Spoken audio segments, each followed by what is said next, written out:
పశ్చిమ గోదావరి జిల్లా వీరవాసరం మండలం ఉత్తరపాలెంకు చెందిన ఎస్సీ యువతి రేవతిని ప్రేమించి పెళ్లి చేసుకున్న దొంగ వెంకటేష్పై గ్రామంలో సామాజిక బహిష్కరణ విధించారు. కుటుంబ సమక్షంలో హిందూ సాంప్రదాయం ప్రకారం వివాహం జరిగినప్పటికీ గ్రామ పెద్దలు పెళ్లికి ఎవరు రాకూడదు అంటూ హుకుం జారీ చేసి జరిమానాలు విధించారు. తమకు న్యాయం చేయాలని కుటుంబ సభ్యులు ఆందోళన వ్యక్తం చేశారు.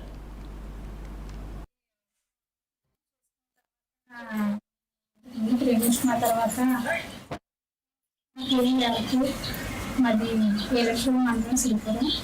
మేము పలానా వీరవాసరం మండలం చెందిన ఉత్తరపాలెం దొంగ వెంకటేష్ని లవ్ చేసి పెళ్లి చేసుకున్నాను. నిన్న రాత్రి మ్యారేజ్ జరిగింది.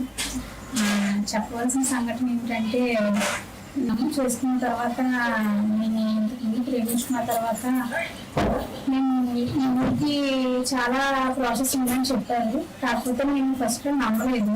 ఇది రాము చెప్పినాడేమో అని అబ్బాయిని అనుకున్నాను. తర్వాత ఒకసారి నిజంగా అయితే కనుక ఒకవేళ ఒకసారి కనుక్కోమని చెప్పాను. చెప్తే వాళ్ళు సరే అనేసి వీళ్ళ తల్లిదండ్రులతో కలిసి ఈ అబ్బాయి కూడా పెద్దల్ని అడగడం జరిగితే వాళ్ళు ఒప్పుకోనేసి ముఖం లేకుండా చెప్పేశారు.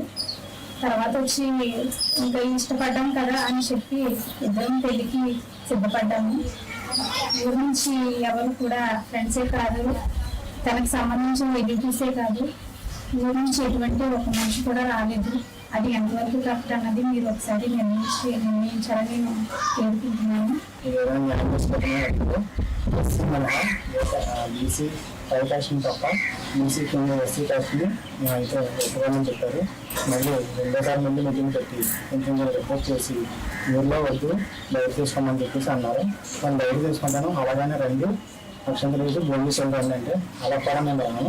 ఎస్సీ పెళ్లికి మేము వస్తే మీ పెళ్లికి వస్తే మిగతా వాళ్ళు కూడా వచ్చి అలాగే తీసుకుంటారు పెళ్లి మీరాక. అప్పుడు ఊళ్ళో ఊరంతా పాడైపోతుంది. మేము అంగీకరించము, మేము రాము, జనాలు కూడా రానేమో, ఎవరైనా రానేమో, ఊరి నుంచి ఎవరు రారు, మీరు ఎవరు చెప్పద్దు, మీ కుటుంబ సభ్యులకి ఓన్లీ మీ రిలేటివ్స్కి చెప్పండి.